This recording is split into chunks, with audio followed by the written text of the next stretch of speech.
اعوذ باللہ من الشیطان الرجیم بسم اللہ الرحمن الرحیم الحمدللہ رب العالمین وصلی اللہ علی شہنشاہ انبیاء آلہ طیبین الطاہرین المعصومین خصوصاً علی سر اللہ فی کل موجود و نور اللہ فی کل مشہود حجت اللہ الموجود رحمت الدارین المحیط بالمشرقین والمغربین مدینۃ للمثقلین سر الاسرار العالیہ نور الانوار الجلیہ معراج العقول موصل الاصول بالوقت و مولا الزمان شہنشاہ زمان اجل اللہ تعالی فرج شریف وامہات طیبین الطاہرین صلوات اللہ سلام اللہ علیہ اجمعین ولعنۃ اللہ علی اعدائہم من یوم الازل الی یوم الدین۔ بسم اللہ الرحمن الرحیم۔ السلام علیکم ورحمۃ اللہ وبرکاتہ۔ معزز ناظرین، قابل قدر سامعین، یا علی علیہ الصلوۃ والسلام مدد صاحب العصر والامر زمان ہم سب کے وارث، امید ہے آپ سب خیریت سے ہوں گے اور الحمدللہ عبادت الہی میں ماشاءاللہ مصروف ہوں گے، اور خداوند متعال آپ سب کو اسی طرح عبادت الہی میں اپنی عبادات میں مصروف و مشغول رکھے اور توفیق عطا فرمائے کہ آپ ہر چیز سے بے نیاز ہو کر اپنے بے نیاز رب کی عبادت کریں۔ تو سامعین، جس طرح ماشاءاللہ آپ یہ پروگرام وہ بہت کریم ہے، واقعی وہ بہت ہی کریم ہے، آپ پروگرام دیکھ رہے ہیں اور ماشاءاللہ کچھ ایپیسوڈز ہم نے آپ کی خدمت میں پیش کی اور آپ کا رسپانس ہمیں مجبور کر رہا ہے کہ ہم اس پروگرام کو توفیق صاحب العصر والزمان سے آپ کی خدمت میں پیش کرتے رہیں۔ خداوند عالم ہم سب کو اس قابل بنائے کہ ہمارا ہر فعل اپنی زمانے کی حجت کے لیے ہو۔ تو سب سے پہلے وہ جو آپ کو پتہ ہے دعا ماشاءاللہ وہ مشہور بھی ہو گئی ہے کافی زیادہ، اور ہونی بھی چاہیے اور اس پہ غور بھی کرنا چاہیے کہ پروردگار عالم خالق کائنات الہ العالمین،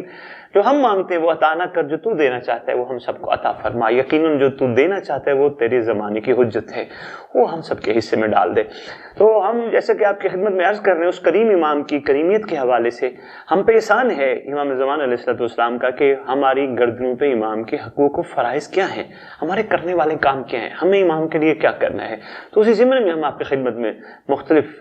جو ہیں نقطے ان پہ انہی کی عطا کردہ توفیق سے روشنی ڈالنے کی کوشش کر رہے ہیں۔ آج جو میں ہماری گردنوں پہ جو حقوق ہے ہم سب کی گردنوں پہ، وہ بڑا اہم حقوق ہے، وہ میں آپ کی خدمت میں عرض کرنے لگا ہوں۔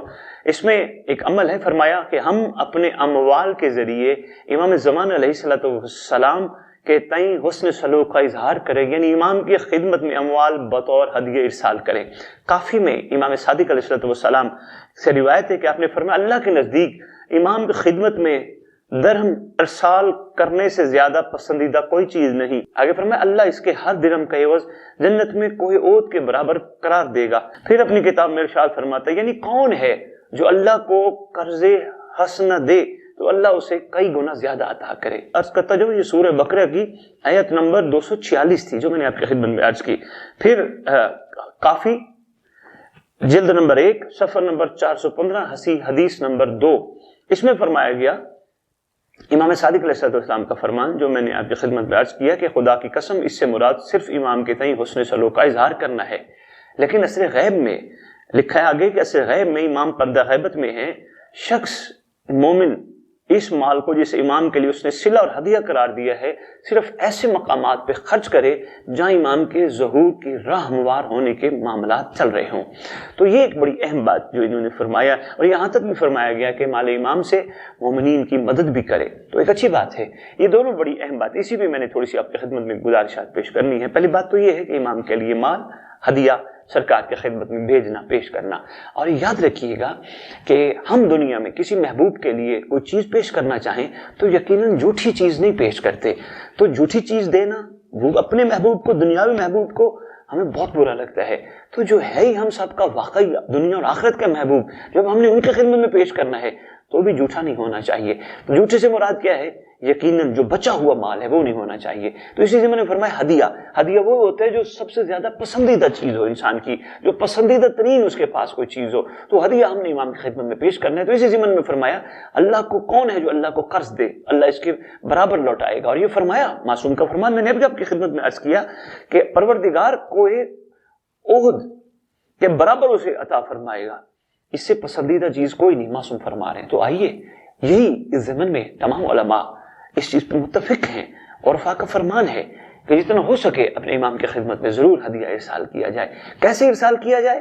وہ یہی طریقہ کار ہے، چونکہ غیبت چل رہی ہے امام زمان علیہ السلام کی، تو ہدیہ ارسال کرنے کا مقصد صرف یہی ہو سکتا ہے ہم جتنا کوشش کر سکے امام کے ظہور کی راہ ہموار کرنے کی ہمیں بھرپور کوشش کرنی چاہیے، اور اس ضمن میں ہمیں پوسٹر چھپوانے چاہیے، ہمیں اسٹکر چھپوانے چاہیے، ہمیں معصومین کے فرامین چھپوانے چاہیے بینرز کی صورت میں، مختلف صورتوں میں، ہمارے جلوسوں میں، ہماری مجالس میں، ہماری امام بارگاہوں میں بڑے بڑے پینافلیکس لگے ہونے چاہیے سرکار کے حوالے سے، لوگوں کی توجہ زیادہ سے زیادہ ہو۔ جیسے پڑھنے والا کوئی آئی امام بارگاہ میں داخل ہو، وہ کوئی ذہن بنا کے آ رہا ہے میں نے کیا پڑھنا ہے، لیکن جو ہی اس کی نگاہ پینافلیکس پہ پڑے، کوئی نہ کوئی معصوم کا فرمان اس کے سامنے ہو، فوراً وہ سوچ بدل لے کہ نہیں، آج میں نے امام وقت کے حوالے سے یہ گفتگو کرنی ہے۔ تو اسی طرح امام زمان علیہ السلام کے نام کی محفلیں منعقد کرائی جائیں، ہر گھر میں ہونی چاہیے، ہر جگہ ہونی چاہیے امام کے نام کی، اور خصوصاً دعائے ندبہ، زیارت ناہیہ، یہ بڑی خوبصورت ایک بابرکت دعائیں ہیں، ان کی محفلیں ہونی چاہیے۔ اور ماشاءاللہ دعائیں تو اب تو بہت مشہور ہو چکی ہے، شکر ہے پروردگار عالم کا، امام زمانہ کا ہم سب پہ احسان ہے کہ ہم سب اس میں بھرپور اپنا اپنا کردار ادا کریں۔ مجھے بڑا اچھا لگتا ہے، میں کہیں مجالس پڑھنے جاؤں تو مومنین کہتے ہوئے نظر آتے ہیں کہ بخاری صاحب یہ دعائیں جو آپ تحفہ سرکار کی توفیق سے ادھر دے کے گئے تھے، ہم نے آگے مومنین میں تقسیم کی ہے۔ تو یہ بہت اچھی بات ہے، سوشل میڈیا کے ذریعے ہارڈ کاپی میں یہ پہنچنی چاہیے۔ یہ ایک امام کی غیبت میں ایک بہترین انداز اور بہترین طریقہ ہے امام کی خدمت میں ہدیہ پیش کرنے کا۔ اسی میں ایک اور بھی گزارش کرتا جاؤں، یقین جانیے آپ اپنے پریشانی اور مسائل کا بہترین حل اس ہدیے کی امام کی خدمت میں پیش کرنے کے ذریعے نکال سکتے ہیں۔ وہ یہی ہے، آپ شب جمعہ رکھیے، اپنے اپنے گھروں میں رکھیے، ضروری نہیں بندے مصروف ہیں، بیویاں مصروف ہیں، موالی مصروف ہیں، آپ اپنے گھر میں امام کے نام کی محفل رکھیے، کچھ پکا کے امام کے نام کے امام کی نظر دیجیے، اور پھر وہیں بیٹھ کے امام کے لیے دعا کیجیے۔ یقین جانیے آپ کی پریشانیاں، آپ کی تکلیفیں، آپ کی مصیبتیں ختم ہو جائیں گی۔ یہ ایک بہترین حل ہے اپنے امام کی خدمت میں ہدیہ پیش کرنے کا۔ امام کے لیے اپنے آپ کو تیار رکھیے، یہ حکم ہے، اور اسی ضمن میں فرمایا تمہیں لوٹائے گا۔ یعنی ہم یہ جو کر رہے ہیں، ہمارے ذہنوں میں یہ بات ہونی چاہیے کہ خداوند عالم معصوم کا فرمان ہے، کائنات کی سچی زبانوں کا فرمان ہے کہ اس سے زیادہ ہم سب کو لوٹائے گا۔ لیکن صاحبان ایمان کی یہاں روش میں بتاتا جاؤں، خدا کی قسم صاحبان ایمان صلے کی خاطر کچھ بھی نہیں کرتے۔ ان کی سوچ یہ نہیں ہوتی کہ ہم دے رہے ہیں تو ہمیں دیں گے، وہ یہ شکر پڑھ رہے ہوتے ہیں کہ انہوں نے ہمیں اس قابل بنایا، ہم اس قابل تو نہیں تھے، اگر ان کی شفقت اور احسان ہم پہ نہ ہوتا ہم یہ کہاں کر سکتے تھے۔ تو صاحبان ایمان یہ معیار رکھتے ہیں ماشاءاللہ۔ تو یہی ہم سب کو آہستہ آہستہ کوشش کرنی ہے، یہ سوچ کے نہیں کہ خداوند ہمیں لوٹائے گا، خداوند نہ بھی لوٹائے، خداوند نے اپنی محبوب ہستیاں ہمیں دے دی، بہت بڑا احسان ہے۔ دنیا میں شاید ہمیں یہ محسوس نہ ہو، اس کا پتہ آخرت میں چلے گا کہ یہ کتنی عظیم ہستیاں خداوند عالم نے ہماری جوڑیوں میں ڈال دی۔ اور یہاں اسی ضمن میں جہاں یہ بھی فرمایا علماء نے کہ امام زمان علیہ السلام کے نام کا ہدیہ ایسے مومنین میں، ایسے لوگوں میں ضرور بانٹا جائے جو حقدار ہیں۔ ہاں بھی بہت اچھی بات ہے، ضرور بانٹا جائے، ضرور دیا جائے، لیکن ان کو یہ کہہ کے دیا جائے امام کا صدقہ ہم آپ کو دے رہے ہیں، یہ ہمارا اس میں کوئی کمال نہیں، یہ ہمارا اس میں آپ پر کوئی احسان نہیں، ہم امام کا صدقہ آپ کی خدمت میں پیش کر رہے ہیں۔ اور ہاں یاد رکھیے گا اس صدقے کو، امام کے صدقے کو اچھی جگہ استعمال کیجیے گا، اور ہاں جب بھی استعمال کیجیے گا امام کو نہ بھلائیے گا، یہ ان کا صدقہ ہے، شکریہ ادا کرنے ہمارا نہ کیجیے گا، ان کا کیجیے گا جن کا صدقہ آپ کے ذریعے یہ صدقہ پہنچ رہا ہے۔ تو یقیناً جب ایسی بات ہم کریں گے دینے والوں کو تو کیا خیال ہے ان میں یہ سوچ پیدا نہیں ہوگی؟ ضرور ہوگی، یقیناً ہوگی، اور یہی سوچ کا پیدا کرا جانا ہی ہماری سب سے بڑی کامیابی ہے۔ پہلے ہم اپنے اندر خود یہ سوچ پیدا کریں، پھر ان کے اندر جن کو ہم امام کا صدقہ پیش کر رہے ہیں۔ تو امام کے صدقے کے حوالے سے آج میں نے آپ کی خدمت میں کافی گزارشات پیش کی، امید ہے آپ آئندہ امام کے لیے دیکھیں کچھ نہ کچھ تو ہونا چاہیے، قطرہ تو ہونا چاہیے، قطرے قطرے سے تو پھر دریا بن جاتا ہے، سمندر بن جاتا ہے، جل تھل ہو جاتا ہے۔ یقیناً ہر شہر میں، ہر گاؤں میں، ہر ملک میں، ہر جگہ پہ یقیناً جب مومنین اپنی یہ ذمہ داری محسوس کریں گے ہمیں اپنے امام کے لیے کچھ ضرور کرنا ہے، کوئی خاص کرنا ہے، تاکہ امام کی بارگاہ میں ہمارا نام بھی سرخرو ہونے والوں میں ہو جائے۔ اور ہاں یہ بات ضرور یاد رکھیے گا، قرآن کے اس واقعے کو مد نظر رکھتے ہوئے کہ جب ایک نبی پہ آگ بلند تھی اور ایک پرندے نے اپنی چونچ میں پانی کا قطرہ لیا تھا، کسی نے پوچھا تھا کہاں جا رہے ہو؟ تو کہا آگ بجھانے، تو کہا آگ کے الاؤ دیکھو، شعلے دیکھو اور اپنا قطرہ دیکھو۔ انہوں نے بڑا خوبصورت جواب دیا تھا، انہوں نے کہا اس میں کوئی شک نہیں، میری اس کاوش سے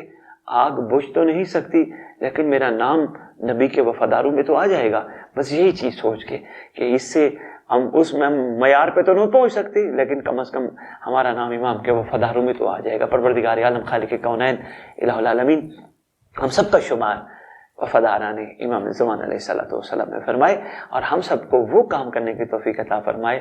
جو وہ ہم سے کروانا چاہتا ہے۔